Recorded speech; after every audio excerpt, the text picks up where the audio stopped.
안녕하세요, 드레입니다. 자, 여기 앞에 있는 제품은 삼성전자의 갤럭시북 S입니다. 제가 지난 시간 이 제품의 외관에 대해서 여러분들에게 보여드린 적이 있습니다. 하지만 성능적인 부분에 대해서는 여러분들에게 말씀을 드리지 않았었죠. 제가 그때 받았던 제품이 프로토타입이었기 때문에 새 제품을 받으면은 그때 테스트를 해본다고 여러분들에게 말씀을 드렸었습니다. 그래서 제가 이 제품을 여러분들에게 보여드리게 됐네요. 자, 여기 있는 제품은 제가 실제로 언박싱을 하고 그 내용물까지 확인을 해봐서 이렇게 여러분들에게 보여드리고 있는 제품입니다. 그렇기 때문에 오늘은 여기 앞에 있는 갤럭시북 S에 대해서 조금 더 확실한 성능 체크를 해보도록 하겠습니다. 자, 그럼 지금 바로 성능 체크해보러 가보겠습니다. 갤럭시북 S의 디자인은 이미 이전 영상에서 소개해드렸었죠. 우측 상단에 보면 예전에 제가 올려놓은 영상이 있는데 아마 귀찮아서 안 들어가실 거 알아요. 예, 압니다. 그래서 간단하게 말씀을 드리면 디자인 정말 깔끔하다. 크기 들고 다니기 좋은 13인치다. 무게 950g으로 정말 가볍다.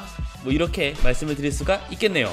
갤럭시북 S의 디스플레이는 모난 곳이 없어요. 우선 터치가 지원되기 때문에 마우스 트랙패드를 사용하지 않고도 편하게 입력이 가능하며 13형의 FHD 대상도 디스플레이의 화질 역시 괜찮은데요. 우선 시야각은 측면에서 봐도 색 왜곡 없이 잘 보이고요. 직접 측정한 색역대는 무난합니다. sRGB는 95%, P3는 73%라서 아주 무난하게 사용할 수 있는 색역대라고 보시면 되고요. 디스플레이의 밝기는 50% 시에는 71칸델라, 100% 시에는 328칸델라로 밝은 수준인데요. 아웃도어 모드라고 해서 펑션과 5키를 조합하면 화면이 엄청 밝아집니다.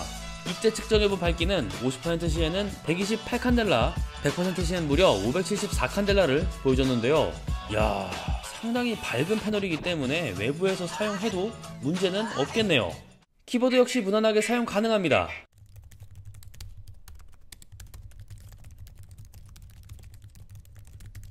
저소음 기반이며 10키를 제외하고 모든 키들을 확인할 수 있기 때문에 타이핑에 큰 어려움이 있진 않고요. 우측 상단 전원 버튼에 지문인식 기능이 있어서 비밀번호를 치지 않고 로그인이 가능한 점도 장점이 되겠네요. 다만 키보드 백라이트가 약한 편인데요. 어두워지면 보이긴 하지만 조금만 밝아져도 백라이트가 나온 건지 안 나온 건지 확인이 조금 힘들어서 이 부분은 살짝 아쉽더라고요. 트랙패드 역시도 13인치 크기에 맞게 잘 들어가 있어요.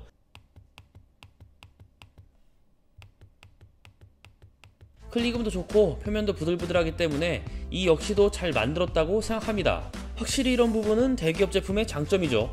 스피커는 13인치 크기이기도 하고 매우 얇은 편이라 기대 안 했는데 제 생각보다 좋아서 놀랐습니다.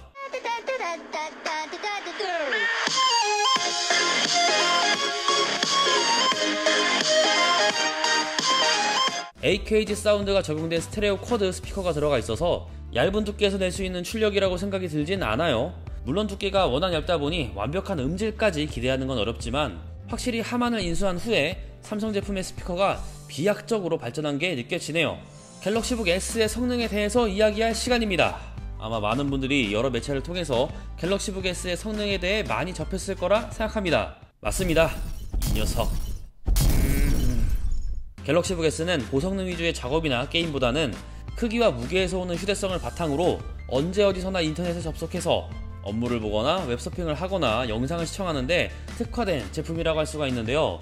갤럭시북 S의 여러 특징 중 제가 손에 꼽는 특징 4개를 꼽으라면 첫 번째, 쿨러가 없습니다. 펜리스로 설계가 되었기 때문에 쿨러 소리가 전혀 들리지 않고요. 두 번째, 와이파이 6는 물론이고 LTE도 사용 가능합니다. 이게 정말 완소죠.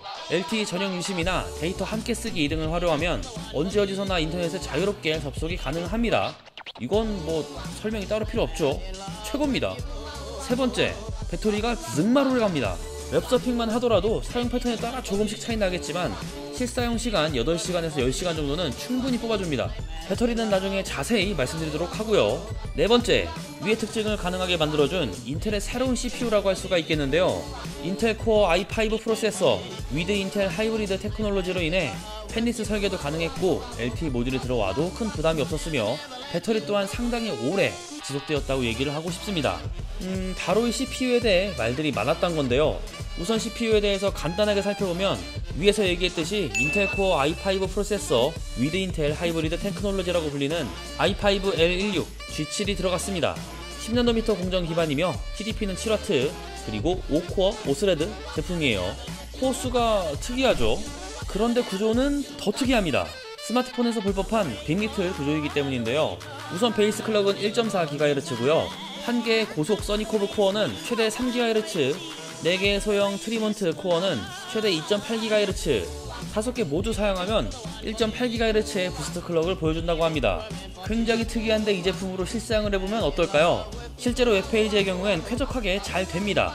레이아웃이 복잡하고 이미지가 많은 페이지의 경우도 인터넷만 빠르다면 바로바로 넘어가기 때문에 웹서핑을 하면서 스트레스를 받을 만한 상황은 없었고요. 영상 시청, 유튜브 FH 영상들 그냥 돌립니다.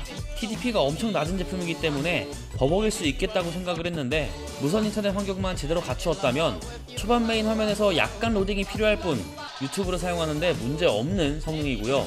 문서 작업의 경우엔 저는 원노트를 주로 활용하는데요. 탭 관리를 해줄 때, 타이핑을 할 때 막힘없이 전부 됐었습니다. 물론 로딩 시간도 빨랐고요. 자, 이제 게임으로 얘기를 조금 해볼게요. 게임은 아예 못 돌리는 것이냐? 꼭 그렇지만은 않습니다. 리그 오브 레전드를 플레이해봤는데요. FHD 해상도 그래픽 옵션은 다소 낮음으로 두고 플레이를 해보면 평균 프레임은 44프레임, 최대 프레임은 62프레임 정도가 나오고 게임을 할 때 온도는 60도 후반에서 70도 초반 정도를 보여주고 있는데요. 팬리스인 것을 감안하고 TDP가 7W의 저전력 CPU인 것을 감안한다면 생각보다 괜찮은 발열과 롤이 실행되는 것까지 확인할 수가 있었습니다.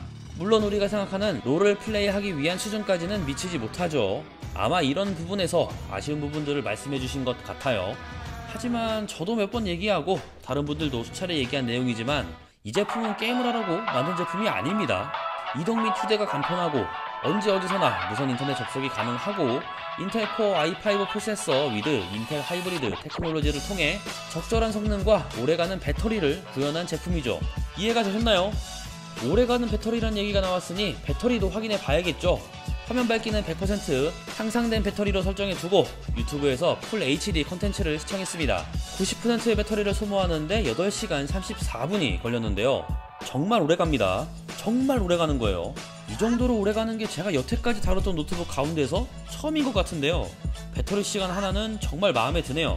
충전에 대해서도 알아봐야겠죠. 동봉되어 있는 충전기와 케이블로 확인해보면 10에서 80% 구간은 1시간 40분, 10에서 90% 구간은 1시간 56분, 완충까지는 2시간 39분이 소요가 되었습니다.